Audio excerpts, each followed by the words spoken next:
La última vez que nos vimos, estudiamos Juan capítulo 2 y vimos las bodas de Caná, ¿verdad? Que estuvo tremendo, en verdad. Es un pasaje que me encanta. Hoy vamos a hablar de otro que también me gusta mucho y vamos a, con el favor del Señor, terminar el capítulo 2 de Juan. Vamos a leer desde el versículo 13 hasta el versículo 25, donde termina el capítulo.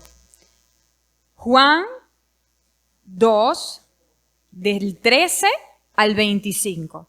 Como siempre lo vamos a leer todo primero y después empezamos a estudiar. Se titula Jesús purifica el templo. Estaba cerca la Pascua de los judíos y subió Jesús a Jerusalén. Y halló en el templo a los que vendían bueyes, ovejas y palomas y a los cambistas allí sentados. Y haciendo un azote de cuerdas, echó fuera del templo a todos, y las ovejas y los bueyes, y esparció las monedas de los cambistas y volcó las mesas. Y dijo a los que vendían palomas: quitad de aquí esto, y no hagáis de la casa de mi padre casa de mercado. Entonces se acordaron sus discípulos que está escrito: el celo de tu casa me consume. Y los judíos respondieron y le dijeron: ¿qué señal nos muestras ya que haces esto? Respondió Jesús y les dijo: destruid este templo, y en 3 días lo levantaré. Dijeron luego los judíos: en 46 años fue edificado este templo, y tú en 3 días lo levantarás. Mas él hablaba del templo de su cuerpo. Por tanto, cuando resucitó entre los muertos, sus discípulos se acordaron que había dicho esto, y creyeron la escritura y la palabra que Jesús había dicho. Estando en Jerusalén, en la fiesta de la Pascua, muchos creyeron en su nombre, viendo las señales que hacía. Pero Jesús mismo no se fiaba de ellos, porque conocía a todos, y no tenía necesidad de que nadie le diese testimonio del hombre, pues él sabía lo que había en el hombre. Ok, vamos a comenzar a estudiar entonces a partir del versículo 13. Dice: estaba cerca la Pascua de los judíos y subió Jesús a Jerusalén. Ok, aquí hay bastante que saber, contexto.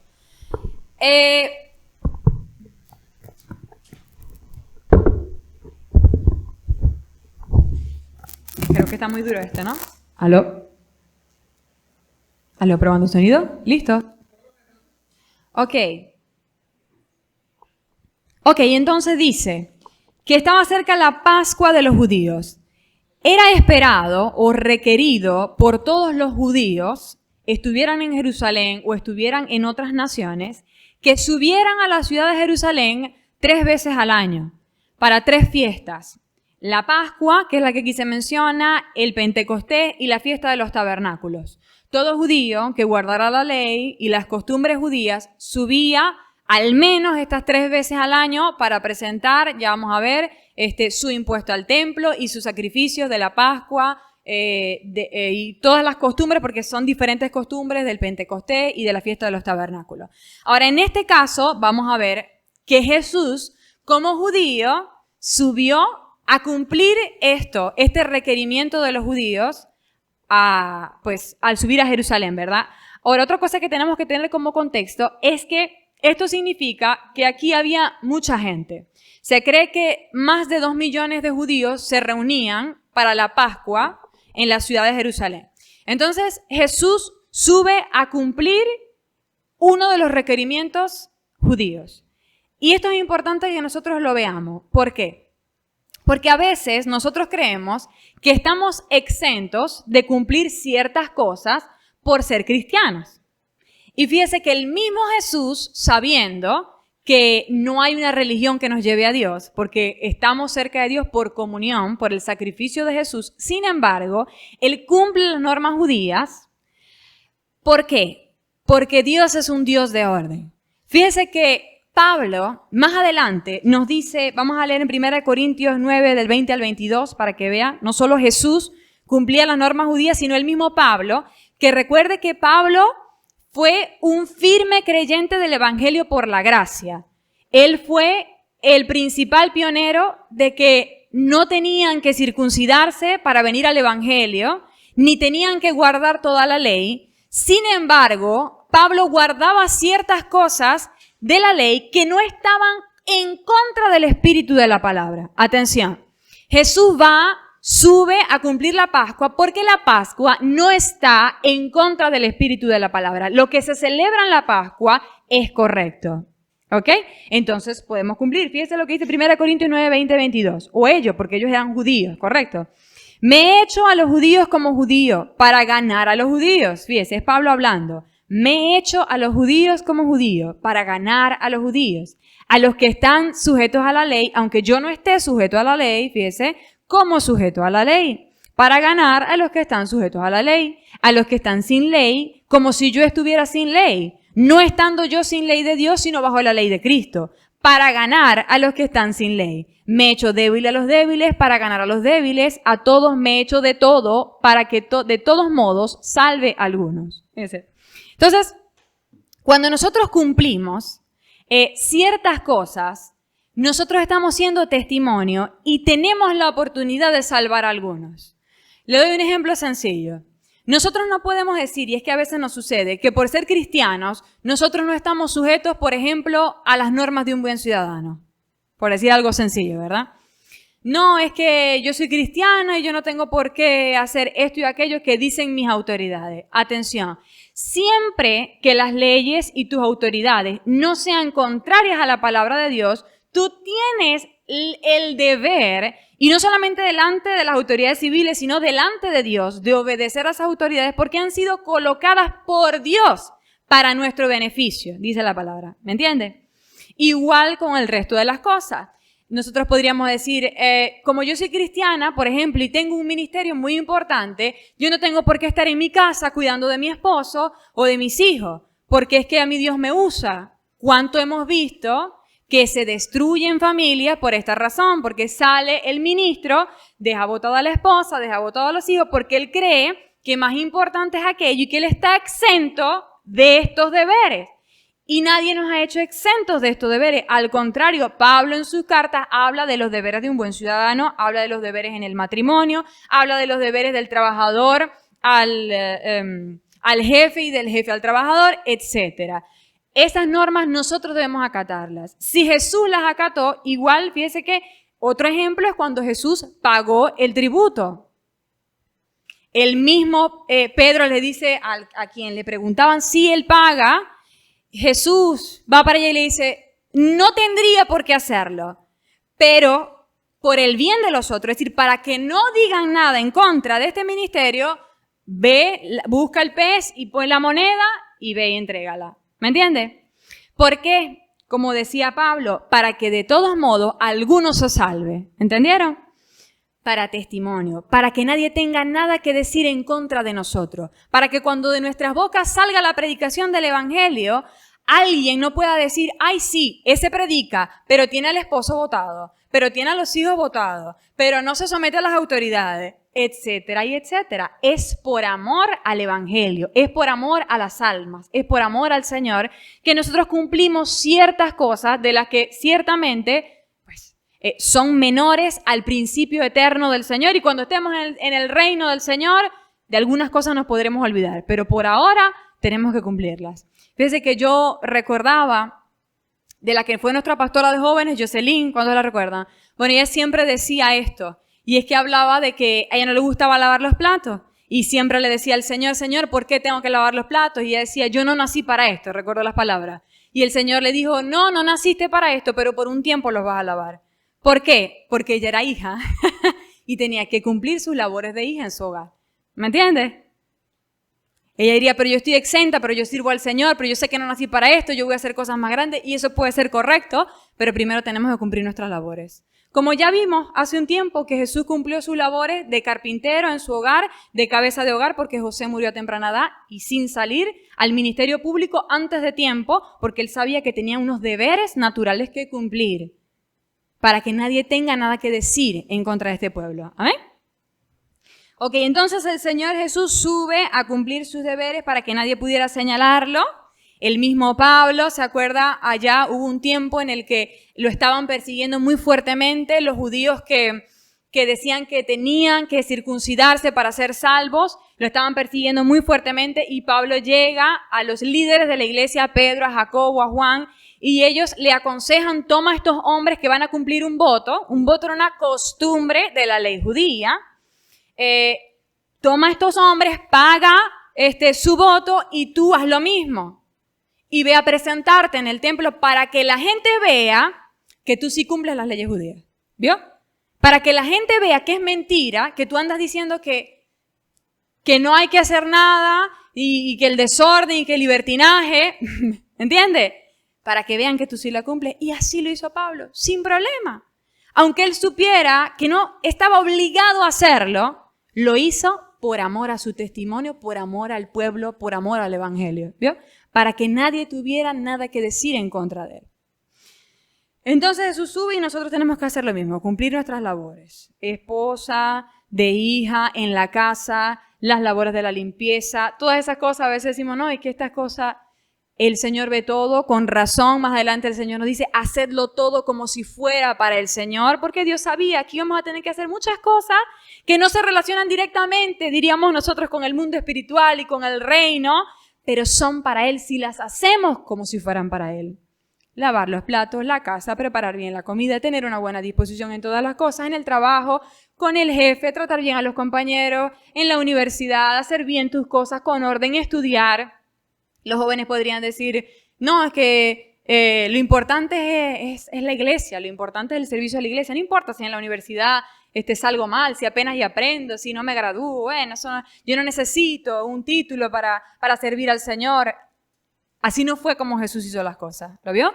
Lo hizo con orden, sabiendo lo que él tenía que hacer como ciudadano, como judío, etc. Si tú eres estudiante, sabes cómo debes hacer las cosas bien, como las haría el Señor. ¿Vio? Ok.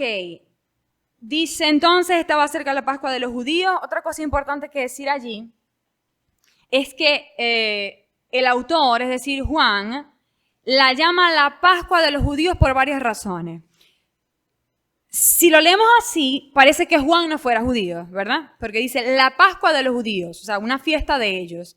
Sin embargo, Juan sí era judío. Él está diciendo esto porque Juan sabía que los gentiles, es decir, nosotros, estaríamos leyendo esta palabra. Entonces hace referencia a una fiesta que nosotros tal vez no conociéramos, porque no somos judíos. Entonces dice la Pascua de los judíos.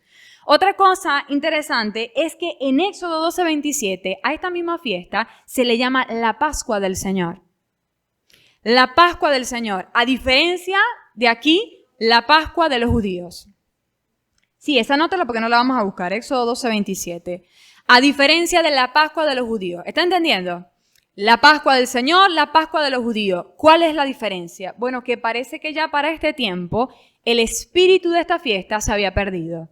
Es decir, esta fiesta, esta celebración, que tenía un principio espiritual porque era la liberación de los israelitas de la cautividad egipcia, pues ya los judíos, en su mayoría, pues siempre hay excepciones, pero en su mayoría, y para generalizar, habían perdido el espíritu y estaban haciéndolo como un rito, como una costumbre, como algo que hay que cumplir, como religión, como una norma más, como me toca y tengo que hacerlo. ¿Me está entendiendo? La Pascua de los judíos. Y mire que esto se puede traducir a nuestras vidas en cualquier momento. Cuando nosotros empezamos a hacer las cosas del Señor sin espíritu, sin pasión, sin amor por eso, sin hacerlo porque sale de nuestra comunión con Dios, sino que lo hacemos porque la pastora dijo, porque es obligado, porque tengo 3 años en el ministerio y tengo que hacerlo, porque alguien tiene que limpiar la iglesia, porque alguien tiene que abrir, porque alguien tiene que tocar la guitarra, porque alguien, etcétera y etcétera. ¿Me está entendiendo? Ya no es el servicio del Señor, sino algo muy diferente a eso. Algo sin el Señor. ¿Usted me está entendiendo? Algo tuyo. Porque tú lo quieres hacer, porque es tu deber, etcétera. Pero agradable al Señor, lamentablemente le estamos quitando lo que es agradable al Señor, que es nuestra devoción, que es nuestra pasión, que es nuestro amor. Las muchas cosas que nosotros hacemos, fíjese que la Biblia misma lo dice, que nuestra obra será probada por fuego. Mire esto no es cualquier cosa. Nuestra obra será probada por fuego. Tú puedes decir, bueno, yo limpié en la iglesia, yo salí a evangelizar, yo consolidé, yo hice esto y aquello, y está bien, pero esa obra va a ser probada por fuego. Y aunque tú digas, yo hice, estaba tu corazón en lo que hiciste, lo estabas haciendo con una motivación correcta por amor al Señor, o lo estabas haciendo por obligación, o porque sí, o por otras razones peores como competencia, orgullo, etcétera, etcétera. tenemos que examinar o evaluar las cosas que nosotros hacemos para el Señor y cuál es la motivación. Y cuando nosotros venimos a la iglesia, solamente cuando venimos a la iglesia, ¿por qué vienes a la iglesia? ¿Vienes porque ya se te hizo costumbre, porque la familia viene, porque soy cristiana de nacimiento, porque nací en el Evangelio, porque no soy católica? Bueno, voy para la iglesia. ¿Qué más? ¿Esa es tu motivación? Déjame decirte que eso no es agradable al Señor. Ahora, gloria a Dios que cada día tenemos la oportunidad de apretar los tornillos, de meter los cojos en el camino y decir si hasta ahora lo he estado haciendo por costumbre o porque sí, a partir de ahora arreglo mi corazón. Señor, lo quiero hacer con amor, lo quiero hacer con pasión, lo quiero hacer con verdadera devoción. Es para ti. Si no, tiempo perdido. Tiempo perdido porque cuando la obra sea aprobada por el fuego, va a ser consumida como la madera, como la hojarasca y no va a quedar nada de eso. Y diremos al Señor, Señor, pero ¿y mi corona de todo el evangelismo y de todas las veces que fui a la iglesia y de todo lo que hice en tu nombre? Y el Señor te señalará, ahí están las cenizas, se quemó. Fue probada y no pasó la prueba. ¿Ok? Atención entonces con las motivaciones. Estaba cerca la Pascua de los judíos y subió Jesús a Jerusalén. Dice el 14, y halló en el templo a los que vendían bueyes, ovejas y palomas y a los cambistas allí sentados. Ok, aquí hay dos grupos de los que hablar. Él entró en el templo, en el atrio de los gentiles. El patio externo del templo se llamaba el atrio de los gentiles y era el lugar donde los gentiles, es decir, los no judíos, los extranjeros que se convertían o eran simpatizantes del judaísmo, del Señor, de Jehová, podían adorar al Señor en ese patio externo. Ellos no podían entrar más allá en el templo, solo los judíos. En ese patio externo, entonces dice que habían dos grupos de personas que estaban allí con sus puestos, vamos a decirlo así, sus puestos de mercado. Uno, gente que vendía bueyes, ovejas y palomas, y otra gente que eran los cambistas, que eran los que cambiaban el dinero. Ahora, veamos primero, número uno, bueyes, ovejas y palomas. Resulta que cuando los judíos subían a Jerusalén, había ciertos sacrificios que ellos debían ofrecer al Señor. Habían ciertos animales que ellos debían ofrecer al Señor para cumplir el rito y la ley, ¿verdad? Entonces, era complicado, engorroso, vamos a decirlo así, que de donde ellos venían, criaran a su animal y se lo trajeran desde allá para entonces presentarlo en Jerusalén. Ya el viaje era complicado porque en ese tiempo no había taxi, ni Uber, ni nada por el estilo. Imagínense trayendo los animales y además de eso todo el trabajo de criarlos, etcétera, de ver que fueran perfectos para el Señor. Ok, entonces ciertos hombres judíos dijeron, aquí tenemos una oportunidad de profit, de beneficio económico. Vamos a facilitarles la vida religiosa a estos judíos que vengan aquí en el patio externo del templo y compren los animales y entonces se los ofrezcan al Señor. ¡Qué fácil! Venían con las manos libres en su viaje, daban un dinerito y ese animal, que según dicen, también eran observados por los sacerdotes para que fueran animales perfectos y entonces los presentaran al Señor. Le pregunto, y sí quiero que me responda, ¿qué le parece esto? ¿Bueno o malo?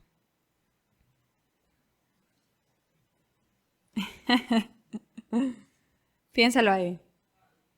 Que les ofrecieran animales a estas personas que venían de otros lugares.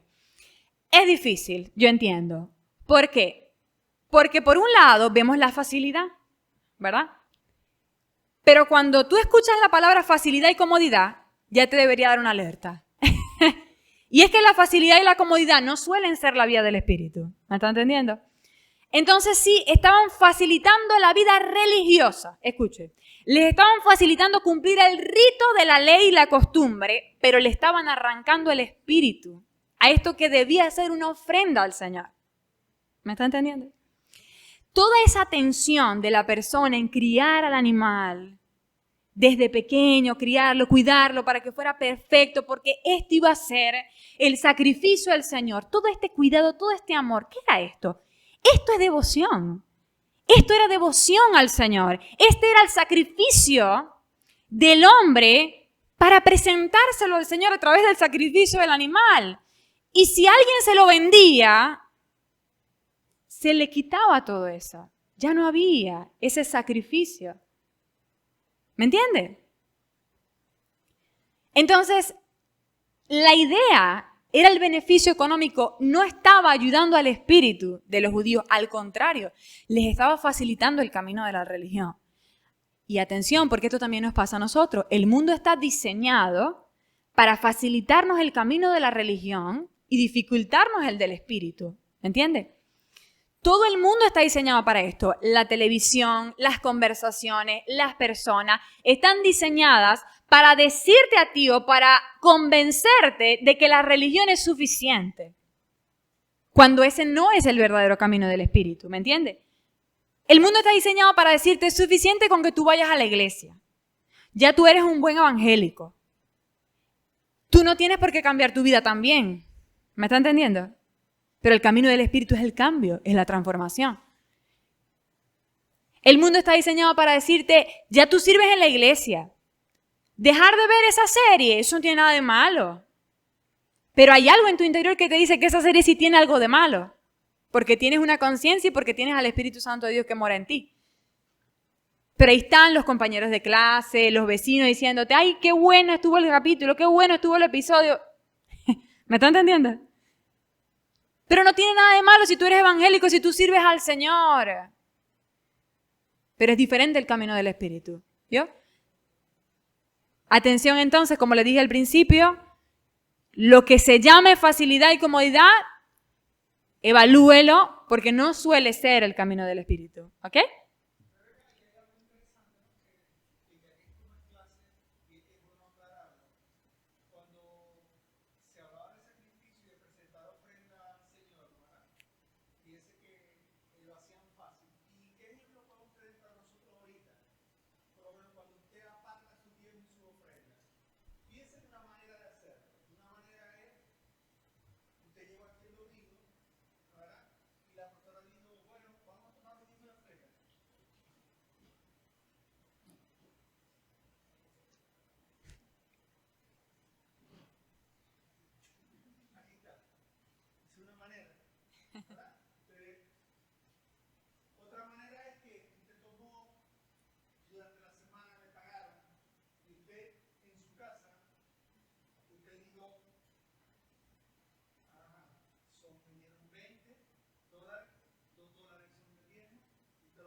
Así es, tremendo ejemplo.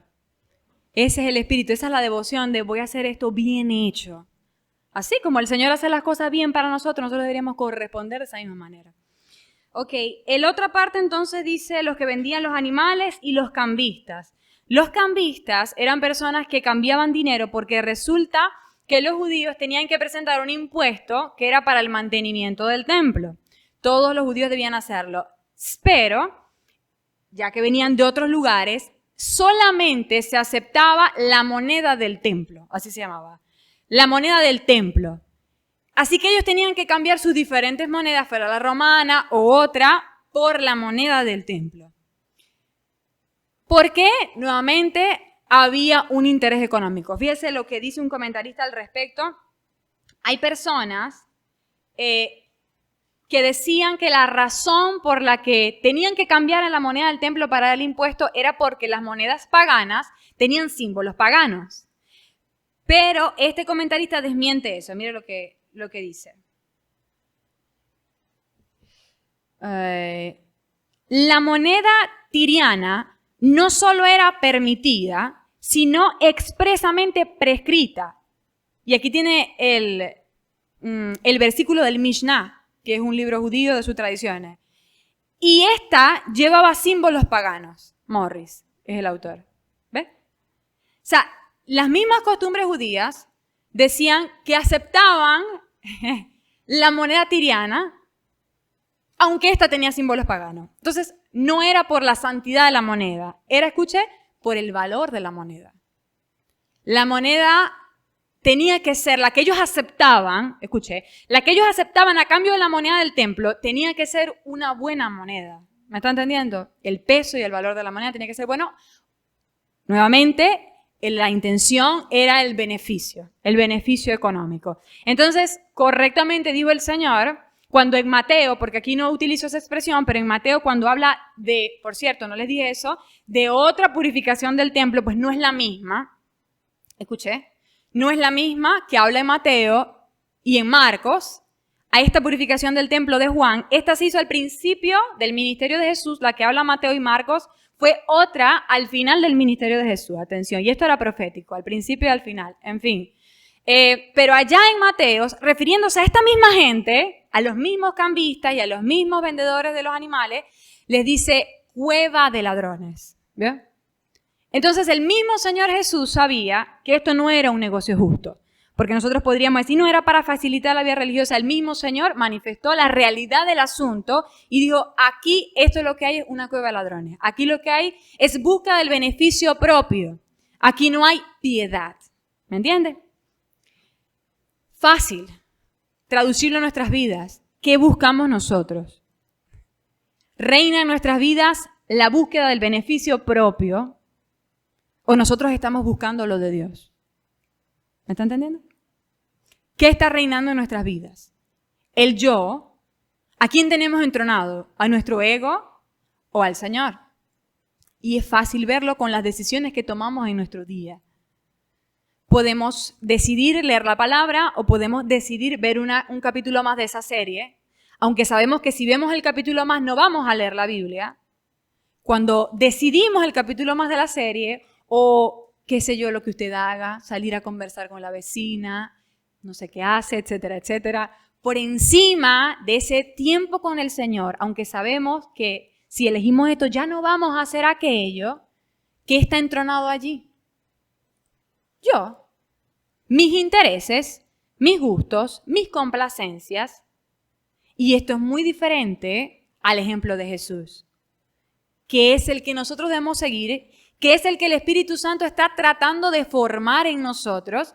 El ejemplo de Jesús fue el de darse. Todo lo contrario al ego y a la complacencia, al beneficio propio, ¿correcto? Usted ve a Jesús, por ejemplo, en el caso de la samaritana, es un muy buen ejemplo que vamos a estudiar en uno de estos días. Jesús dice que se sentó allí, sabía que tenía una cita espiritual con esta mujer y el contexto nos dice que tenía sed porque le pidió de tomar a la mujer. El contexto nos dice que tenía hambre porque los discípulos fueron a buscar comida. El contexto nos dice que estaba cansado físicamente, que necesitaba descansar porque dice que se sentó a descansar. Pero él puso primero la obra del Padre, hablar del evangelio a la mujer samaritana por encima de todas estas sus necesidades, que mire, estas son necesidades básicas, son básicas, el alimento, la bebida y el descanso, necesidades básicas que no necesariamente el Señor nos pide dejar, porque el Señor no te va a decir que dejes de comer ni que dejes de dormir, pero sí que rindas esa serie o ese tiempo o esa amistad, etc. Para Él, amén. Si hay una forma que nosotros podemos honrar al Señor es sacrificar algo a Él, poner algo en el altar del sacrificio, y eso puede ser ese tiempo, esa serie, esa conversación, etc., para ponerlo primero a Él. ¿Amén? Ok. Me fui. Se me fue. Bueno, aquí lo tengo. El versículo 3 íbamos, ¿verdad? Perdón, tienes razón. El 15. Dice, y haciendo un azote de cuerdas, esto es buenísimo, y haciendo un azote de cuerdas, echó fuera del templo a todos, y las ovejas y los bueyes, y esparció las monedas de los cambistas. Ok, primero que nada, vamos a desmentir que el Señor actúa aquí de forma iracunda. Porque lo leemos y eso parece. Y es que ya yo me lo imaginaba así. Yo me lo imaginaba literalmente me lo imaginaba con un látigo romano, haciéndole así a la gente, pero nada parecido.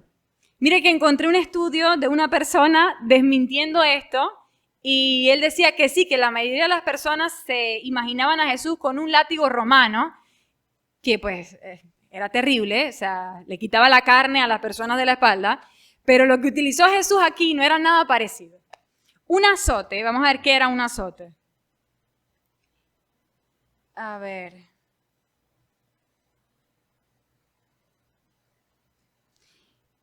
Esto era, en esencia, unos pocos pedazos de cuerda u hojas de una planta juntados y enredados y normalmente llevados por niños, fíjese quién lo llevaba, niños, nada de soldados romanos, que cuidaban de o arreaban cabras u otros animales. Esto es de Alin. Para utilizar este instrumento, ¿verdad? Jesús se tuvo que sentar a hacerlo. Atención. Jesús analizó la situación, vio a los animales, vio la cueva de ladrones, se sentó en algún lugar, empezó a juntar cuerdas o plantas y empezó a enredarlas para hacer un instrumento que era para arriar el ganado, para mover a los animales, ¿verdad? En todo ese tiempo que Jesús se sentó, ya con eso podemos desmentir que Jesús actuó en un estallido de ira. ¿Me entiende? Jesús no pudo haber actuado en un estallido de ira porque se sentó a hacer este instrumento, cosa que da tiempo para analizar y pensar. ¿Me está entendiendo? Entonces, cuando Jesús hace esto, utiliza este instrumento, Él ni cuando echa fuera a las personas, ni cuando voltea, porque volcar nos parece que suena ¡pum!, ¿verdad? No. Las volteó para que fueran inútiles a los propósitos. ¿Me está entendiendo? Si la mesa está así, tú la colocas al revés, es inútil al propósito de cambiar la moneda, ¿correcto? No es que Jesús haya hecho esto para levantar la moneda, es que las volteó para que no pudieran continuar con lo que estaban haciendo. ¿Usted me está entendiendo? Igual con las monedas. Entonces, no hubo un estallido de ira. Nosotros no podemos utilizar este pasaje para decir que la ira está bien. Porque es que a veces los que tenemos problemas de ira, me coloco ahí porque estoy ahí, queremos utilizar cualquier cosa a nuestro beneficio, ¿verdad? Para decir que no estamos tan mal. Pero no, sí estamos mal. No hay excusa para actuar movido por el enojo. Atención. El enojo es una emoción normal, como ya les dije, que todos experimentamos. Sin embargo, el tiempo del día, como le dice la palabra, que el sol no se ponga sobre vuestro enojo. El tiempo del día te da la oportunidad a ti de acomodar tus emociones y luego actuar. Y fue el ejemplo que nos dio Jesús. Se sentó. Nos estaba diciendo, tomen un tiempo. ¿Jesús estaba enojado? Sí estaba enojado. Sí estaba enojado. Y es que Jesús se identificó en todo con nosotros, incluso en las emociones. ¿Pecó Jesús por el enojo? No pecó, porque se sentó. Vamos a decir, a esperar que se le pasara. ¿Me está entendiendo? Pero hizo algo al respecto. Eso sí. Pero lo hizo bien, lo hizo de manera justa, no en un estallido de ira. Fíjese que había un propósito. Lo que el Señor hizo no fue para sentirse mejor en su ira, porque a veces nosotros decimos cosas, ¿verdad? Peleamos, la contienda, etcétera, porque sentimos que de alguna manera eso nos va a hacer sentir mejor, ¿verdad? Decimos, no, es que yo tengo que decir esto, ¿verdad? Porque pensamos que al decirlo nos vamos a sentir mejor. Cuidado. Todo lo que nosotros hacemos movido por estas emociones va a resultar dañino. Fíjense lo que dice la palabra. Por darles un ejemplo, el Salmo 37:8 dice, deja la ira y desecha el enojo, no te excites en manera alguna a hacer lo malo. Otra versión dice, refrena la ira, deja la furia, no te enojes, pues esto conduce al mal. ¿Entiendes? Si tú perseveras en el enojo, lo que tú vayas a hacer en el enojo va a dañar. ¿Me entiendes? Lo que tú digas, la decisión que tú tomes bajo la emoción del enojo va a dañar a ti y al que esté involucrado. Lo que hizo el Señor no dañó, al contrario, benefició, porque no lo hizo motivado por sentirse mejor, por desahogar su ira, sino que lo hizo con un propósito y era la purificación del templo. Había un propósito y un propósito justo detrás de lo que él estaba haciendo al sacar a esta gente del templo. ¿Vio? Entonces no, este pasaje jamás es un pasaje para pecar, para enojarnos y hablar y contender, etc. Más bien debemos seguir el ejemplo de Jesús, tomarnos un tiempo, dominar nuestras emociones con razón. La palabra dice que mejor es aquel que el que conquista ciudades, mejor el que se conquista a sí mismo o domina su propio cuerpo, su propia lengua. Ok, versículo 15 entonces, haciendo un azote de cuerdas, echó fuera del templo. Ok, fíjese que este mismo autor habla de la palabra echar, y es que echar suena feo, ¿verdad? Como nosotros decimos echar de la casa, botar. No, la palabra griega fue la misma que se utilizó, por ejemplo, en Mateo 9:39, cuando dice, rogad por tanto al Señor de la cosecha que envíe, esa es la palabra, que envíe obreros a la mies. Envíe no es una palabra en la que nosotros pensemos que hay maltrato. ¿Me está entendiendo? Entonces, cuando dice que echó a los que vendían los bueyes, ahí no hubo maltrato. Hubo un trato justo y correcto. ¿Usted me está entendiendo? La misma palabra que se utilizó cuando dice que el Espíritu lo impulsó al desierto, lo impulsó. No fue obligado, no fue de un maltrato. Fue un buen trato justo que lo llevó a algo. ¿Ya entiende? Entonces, de ninguna manera hubo un acto de ira de parte del Señor Jesús. El Señor estaba enojado, pero actuó con propósitos justos. Purificar el templo. Aquí, ahora, hablando de la ira de Dios, y es que esto es un tema aparte, pero podemos tocarlo rápidamente, la ira de Dios sí se manifiesta. Es decir, hay algo que bíblicamente se llama la ira de Dios. La ira de Dios es el pago por el pecado, escuché, y nosotros, gloria a Dios, por el sacrificio de Jesús en la cruz, hemos sido librados de la ira de Dios. Así que tranquilo. Pero la ira de Dios sí se manifiesta y se manifiesta de forma justa, contraria a nuestra ira, se manifiesta de manera justa como pago por el pecado, la maldad y la impiedad del hombre. ¿Vio? Ok. Ahora, algo que sí tengo que decir es que aquí el Señor guió a esa gente a hacer algo bueno. Cambiar esa cueva de ladrones en un sitio de adoración, ¿verdad? Pero esa guía, aunque no fue obligado ni fue un maltrato, sí podemos decir que fue firme y contundente, ¿verdad? Porque lo que hizo el Señor sí fue algo importante. Voltear las mesas, esparcir las monedas, utilizar el instrumento para arrear el ganado. O sea, fue algo contundente. No fue como, bueno, si ustedes quieren, salgan, por favor. No. Fue fuerte la cuestión, ¿me está entendiendo? Fue algo decidido y firme de parte del Señor. Y qué bueno que el Señor nos trate de esta manera. Porque Dios sabe que nosotros tendemos a ir por otros caminos, que no es por el que el Señor nos está arreando, perdóname el ejemplo, pero es que este es el contexto, ¿verdad? No es por el camino que el Señor nos está moviendo. Y habiendo tantos caminos de muerte, ¿me sigue? Qué bueno que el Señor se pronuncie contundentemente cuando nosotros nos estamos yendo por otros caminos. ¿Usted me está entendiendo? Espere esto del Señor. Así como el Señor vio que aquí había algo malo, cuando el Señor ve algo malo en su vida, como usted es hijo, aleluya, y es que los padres disciplinan a los que son hijos, ¿verdad? Porque usted es hijo, el Señor se va a pronunciar contundente y firmemente en contra de ese camino errado en el que usted está. Entonces, cuando el Señor le empieza, nosotros decimos a regañar, y no es la mejor palabra, pero cuando el Señor le empieza a decir que algo no está bien, siéntase privilegiado, siéntase hijo, sienta y entienda que el Señor le está librando de un camino de muerte, que es a beneficio suyo. Mejor escuchemos esa voz y dejémonos guiar por el camino de Él. ¿Amén? Ok.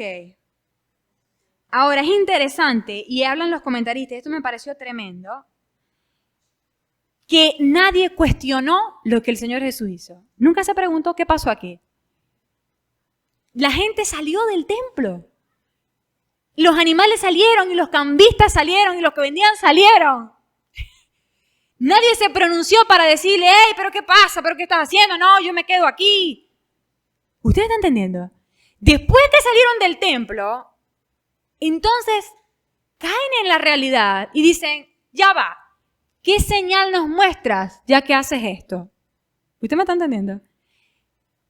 Hermano, esto nos habla de la autoridad divina del Señor Jesús. Aquí pasó algo sobrenatural. Aquí pasó algo que dejó a esa gente sin poder decir nada. Y qué bueno sería que nosotros también cayéramos bajo esa autoridad divina. Esa autoridad divina que nos calla las boquitas a las quejas y nos dice, sí, por aquí es que voy. Pero cuando caigas en cuenta, escuche, porque en algún momento caemos en cuenta, por causa de nuestra carne, de nuestra concupiscencia, de nuestra rebelión, etc., no digas como ellos. ¿Qué señal haces ya que tú haces esto? ¿Me está entendiendo? ¿Y por qué? ¿Y cómo? ¿Y cuándo? ¿Sabe por qué? Lamentablemente, por este corazón de ellos que no se dio a la dirección del Señor, a la autoridad del Señor, esto no cambió. Esta situación, esta cueva de ladrones, no cambió. Fíjese que luego, como les dije, vemos en Mateo, vemos en Marcos, esto mismo otra vez. Porque el cambio no fue duradero. La purificación no fue duradera. ¿Por qué? Porque no aceptaron la soberanía y la autoridad del Señor, sino que quisieron andar en sus propios caminos. Si estos somos nosotros, que andamos cuestionando, nos andamos quejando, no queremos seguir la dirección del Señor, podrás ver algo hoy, pero no será duradero. Atendamos a la voz del Señor, como vimos en la boda de Canaán, obediencia completa para que el beneficio del milagro también sea en esa medida grande. Amén. Ok, 16. Dice, y dijo a los que vendían palomas, quitad de aquí esto y no hagáis de la casa de mi padre casa de mercado. Recuerde que parte de la Pascua era la purificación y era figurada en el sentido de que en este tiempo era de la levadura, ¿se acuerda? Ellos tenían que por un tiempo limpiar sus casas de toda levadura porque la levadura simbolizaba el pecado. Esto era parte de la Pascua y el simbolismo era el pecado. Entonces lo que el Señor está haciendo aquí, purificando el templo, es la versión espiritual de aquella figurada, ¿correcto?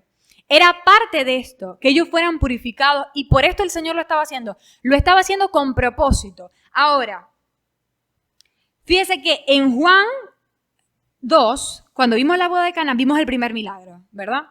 Vimos un milagro de conversión, ¿correcto? Se convirtió el agua en vino, un milagro de conversión. Segundo milagro que vemos del Señor, un milagro de purificación. ¿Vio? Igual sucede en nuestras vidas. Lo primero es la conversión. Nos convertimos al Señor. Ese es el primer milagro que pasa en nuestros corazones.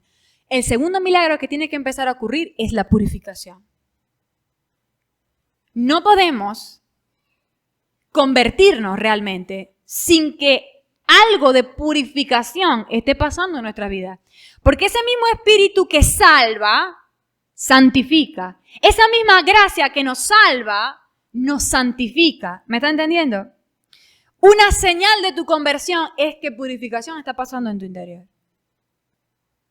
Si no está pasando, ojo, porque lo cojo se está saliendo del camino. ¿Amén? Ahora, aquí veo la progresión del proceso de purificación. Y es que Él hizo todo esto, guió a la gente afuera a fin de purificar el templo. Pero luego, fíjese lo que dijo, y les dijo a los que vendían palomas, quitad de aquí esto y no hagáis de la casa de mi padre casa de mercado. Fíjese que Él hizo partícipe a la gente de la purificación. ¿Lo vio? Lo pudo haber hecho Él, pero le dijo a ellos, quitad esto de aquí y no hagan esto con la casa de mi padre. ¿Vio? No lo va a hacer todo el Señor, es lo que te estoy tratando de decir. El Señor te va a guiar por el camino que es, por el camino de limpieza, por el camino de abandonar el pecado, por el camino de cambiar tus costumbres y tus hábitos equivocados. Pero va a llegar el momento en el que el Señor te va a decir, ok, te he estado guiando, ahora quita tú. ¿Entendió? Esta es la casa de su padre ahora. Era un templo físico en ese entonces, ahora es un templo espiritual. ¿Qué estamos haciendo con este templo? El Señor nos va a demandar. Te ayudé, te guié, te mostré el camino, ahora te toca. Y es que hay decisiones que nosotros también tenemos que tomar. Por la gracia y por el Espíritu de Dios tenemos el poder para hacer esto. Dominar el pecado y ganarle a la carne. Pero nosotros somos partícipes, no somos robots. ¿Vio? No estamos siendo manejados por hilos como los títeres. Nuestro amor es libre. Y nuestras malas decisiones también. El Señor nos muestra y nosotros seguimos por dónde. ¿Amén? 17. Entonces se acordaron sus discípulos que está escrito, el celo de tu casa me consume. Celo. Ok, también nos equivocamos a veces cuando creemos que el Señor manifestó celos envidiosos. La palabra celo aquí es la palabra griega seo y significa arder con interés o deseo, ardientemente apasionado. Carece de la connotación maliciosa de nuestros celos. ¿Vio? Nuestros celos son de envidia. Nuestros celos son de quiero lo que Él tiene y me siento mal si no lo tengo. Los celos del Señor no son así. Los celos del Señor funcionan para proteger su gloria y para protegernos a nosotros. Mire lo que dice, sí me entendió la definición, ¿verdad? Creo que fui muy rápido. Celo es arder con interés.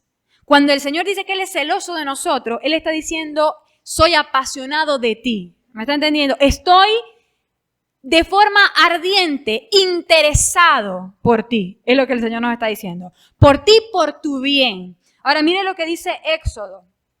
Cuando dice que Dios es celoso. Éxodo 24:5 dice, no te harás imagen ni ninguna semejanza de lo que está arriba en el cielo, ni abajo en la tierra, ni en las aguas debajo de la tierra. No te inclinarás a ella ni las honrarás, porque yo soy Jehová, tu Dios, fuerte y celoso. Y luego, más allá, dice que visito la maldad. ¿Se acuerda? Entonces, cuando el Señor dice que Él es celoso, primero, Él no está envidiando nada de nadie, atención, porque la adoración le pertenece únicamente a Él. Así que Él no está celando nada de alguien más. Él está protegiendo su gloria, lo que es suyo. Y esto es algo que nos es difícil entender, pero tenemos que aceptarlo. Dios se ama a sí mismo como nos ama a nosotros, ¿ok? Así que Dios protege su gloria como nos protege a nosotros. Pero además de eso, Dios te protege a ti. Cuando te invita a caminar dándole la adoración solo a Él, como podría ser un Dios celoso, o lo que nosotros pensamos del celo de la gente, eso nos protege de visito la maldad. ¿Me está entendiendo? Dios sabe que cuando nosotros entregamos la adoración a otra cosa, a otra persona, o otro Dios, a nosotros mismos, nosotros salimos perjudicados. ¿Vio? ¿Qué le quita a Dios que tú no le des adoración? Si la misma creación clama al Señor. ¿Usted me está entendiendo? Si el Señor tiene los ángeles y todo lo creado para adorarle, eres tú el que pierde cuando entregas tu adoración a otro. Porque eso trae consecuencias del pecado. ¿Lo vio? Entonces el Señor te dice, para que no salgas perjudicado por esa tu maldad y no tenga que ser visitada en ti en tus generaciones posteriores, atiende, soy un Dios celoso y solo a mí es la adoración. ¿Amén? Ese es el celo de Dios. Carece de una connotación envidiosa o de maldad. El versículo 18, ¿qué hora es? Ok, ya nos queda poco. Y los judíos respondieron y le dijeron, ¿qué señal nos muestra ya que hace esto? Ok, ¿qué señal nos muestra? Fíjese que ya el Señor había mostrado una señal. Entonces aquí hay un problema. No es que faltaran señales, entienda. El problema era la incapacidad de ellos de convertirse o la falta de deseo de ellos de obedecer al Señor.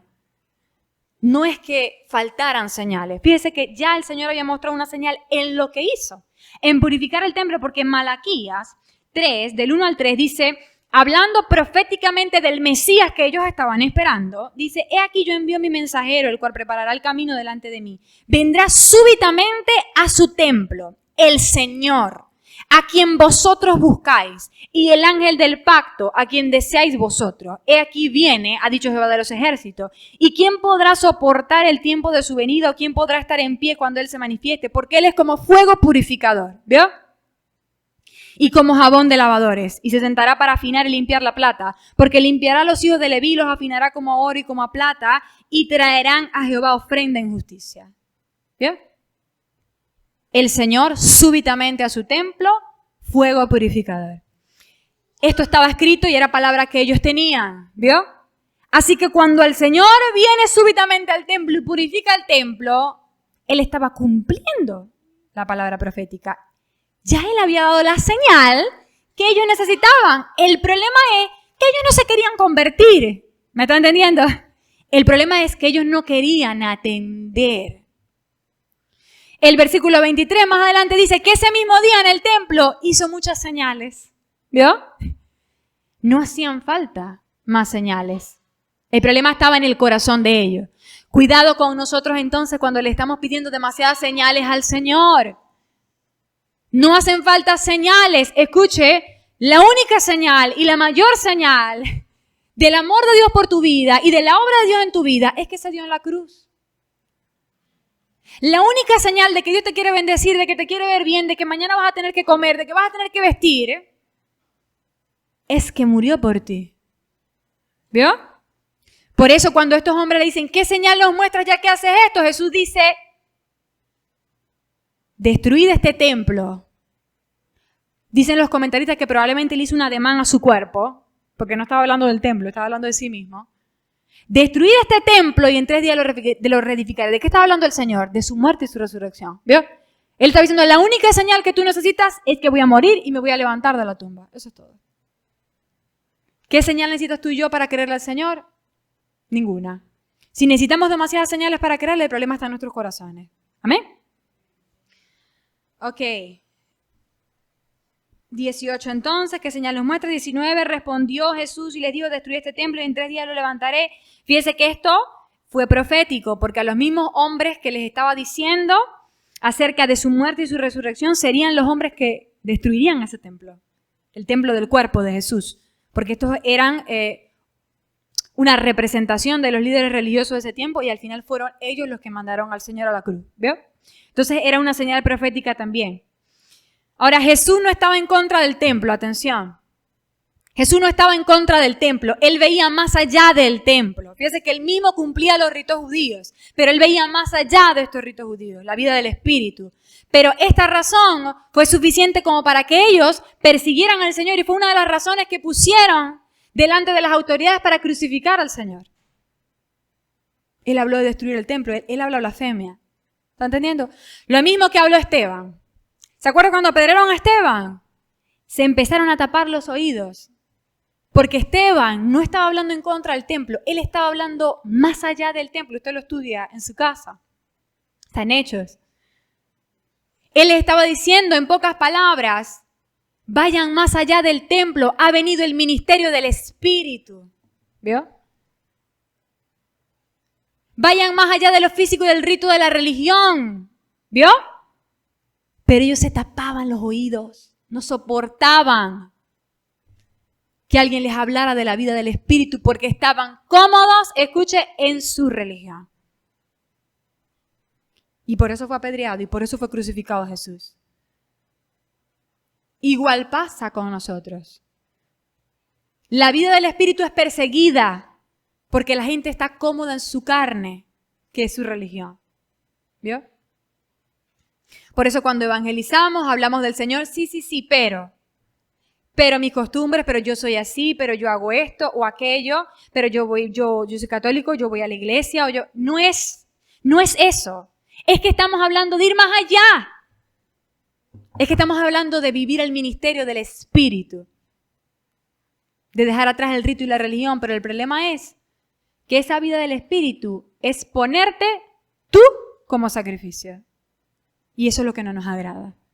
Pero esto es a lo que nos ha llamado el Señor y por lo que tú y yo vamos a ser perseguidos. Si vivimos una vida así, seremos perseguidos como fue Esteban y como fue Jesús, pero gloria a Dios porque esto trae honra al Señor. El versículo... terminamos. Vamos a terminar rápido porque ya de aquí no hay más nada que decir. Si alguien se tiene que ir, ¿alguien se tiene que ir? No, terminemos rapidito entonces. El versículo 20 dice, dijeron luego los judíos, en 46 años fue edificado este templo y tú en 3 días lo levantarás. Fíjese que el Señor, esto es algo común en Dios, en el Señor Jesús, y es que el Señor Jesús hablaba de forma paradójica a los de afuera y a los discípulos, a los íntimos, les explicaba con lujo de detalle. ¿Vio? Él habló de forma paradójica aquí. Él no estaba explicando realmente a qué se refería cuando hablaba de su cuerpo, pero en otras ocasiones también utilizó, por ejemplo, parábolas, ¿verdad? La gente medio entendía y luego los discípulos venían y le preguntaban, ¿a qué te referiste con esto? Y el Señor les explicaba paso a paso, letra por letra. ¿Por qué? Porque al que no quiere escuchar, se le dan oídos sordos. ¿Me está entendiendo? Repito. Al que no quiere escuchar, se le dan oídos sordos. Se le conceden oídos sordos. ¿Por qué no quiere escuchar? Quiere ser sordo, así que se le conceden. Al que no quiere ver, se le conceden ojos ciegos. Fíjese lo que dice la palabra. Marcos 4, 10 y 12. Cuando estuvo solo, los que estaban cerca de él con los 12 le preguntaron sobre la parábola. Y les dijo, a vosotros, atención, a vosotros os he dado saber el misterio del reino de Dios, mas a los que están afuera, por parábolas, toda la cosa, para que viendo vean y no perciban, y oyendo oigan y no entiendan, para que no se conviertan y les sean perdonados los pecados.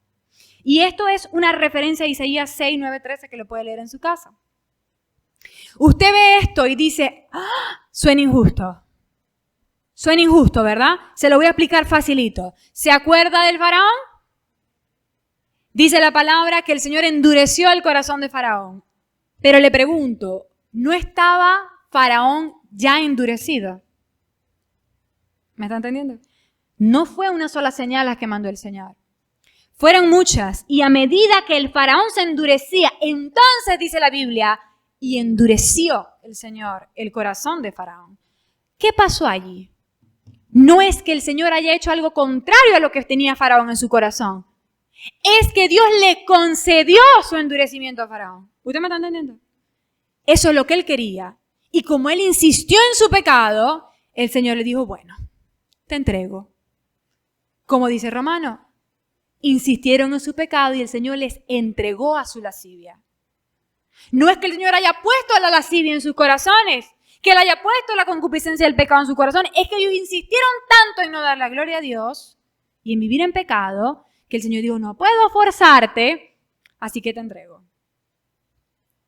Mire esto es algo tremendo.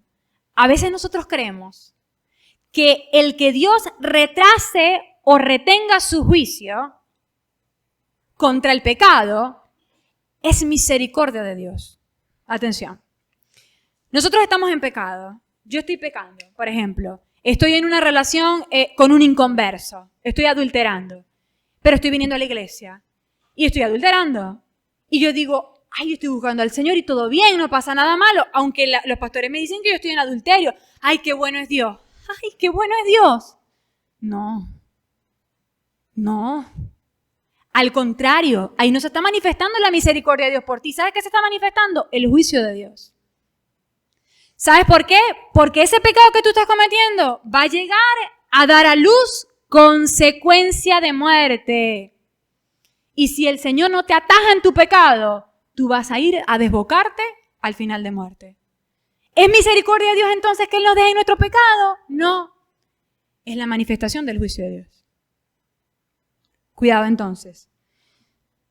Termino entonces Dice el versículo 21, más él hablaba del templo de su cuerpo. Por tanto, cuando resucitó entre los muertos, sus discípulos se acordaron que había dicho esto y creyeron la escritura y la palabra que Jesús había dicho. Fíjese que caminando con Jesús, los discípulos no entendieron muchas cosas.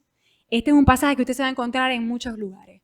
No habían entendido y entonces cuando Jesús murió y resucitó, entendieron la escritura. Entendieron por fin lo que el Señor les decía. Pero les digo algo. A pesar de que no entendían, se apartaron ellos del Señor. Ellos siguieron al Señor. Permanecieron en el Señor, aunque habían cosas que no entendían. ¿Usted me está siguiendo? Hay cosas que no entiendes. Hay cosas que todos no entendemos. ¿Es esa una razón para apartarte del Evangelio? No. Porque llegará el momento en que así como el Señor le manifestó la verdad a ellos y la lograron entender, llegará el momento en que tú logres entender eso. Eso que necesitas entender para tu salvación, porque si no lo necesitas entender, el Señor no tiene obligación de explicarte nada. ¿Me está entendiendo? A pesar de que no entendamos, permanezcamos. A pesar de que no entiendas el por qué estás viviendo la prueba que estás viviendo, el por qué sigues enfermo, el por qué el hijo no se convierte todavía, el por qué la casa está patas para arriba, el por qué no te alcanza, por qué andas ahí, bueno, hoy tengo lo suficiente, ay, mañana parece que no tengo. ¿Por qué? ¿No entiendes? Sigue. No tomes eso como una razón para apartarte del Señor, porque llegará el momento en el que el Señor te explicará, fue por esto, y podrás decir, wow, qué bueno fue el Señor. Amén. Estando en Jerusalén en la fiesta de la Pascua, muchos creyeron en su nombre viendo las señales que hacía, pero Jesús mismo no se fiaba de ellos porque conocía a todos y no tenía necesidad de que nadie le diese testimonio del hombre, pues él sabía lo que había en el hombre. Termino con esto. Esta gente tenía cierta fe, lo que Lutero llamó fe de leche. Pero esta fe de leche no es suficiente. La fe con la que nosotros iniciamos en el Señor, la fe porque hubo un milagro, porque el Señor me sanó, porque Dios hizo algo grande en tu vida, esa fe inicial no se puede quedar allí. No es suficiente. Tú tienes que crecer en esa fe. Así que cuando el Señor dice que estos creyeron por las señales que vieron, dice que no se fiaba de ellos. Escuche, porque la fe por las señales no es suficiente. Las señales, como les dije hace un tiempo, dan oportunidad para la palabra, para que tú realmente te conviertas. Eso es una cosa. Pero tu vida en el Señor no se puede basar por una señal, porque el día en que Dios no te sane, se acabó tu relación con Dios. El día en que Dios no te responda lo que tú quieres que te responda, se acabó tu relación con el Señor. ¿Vio?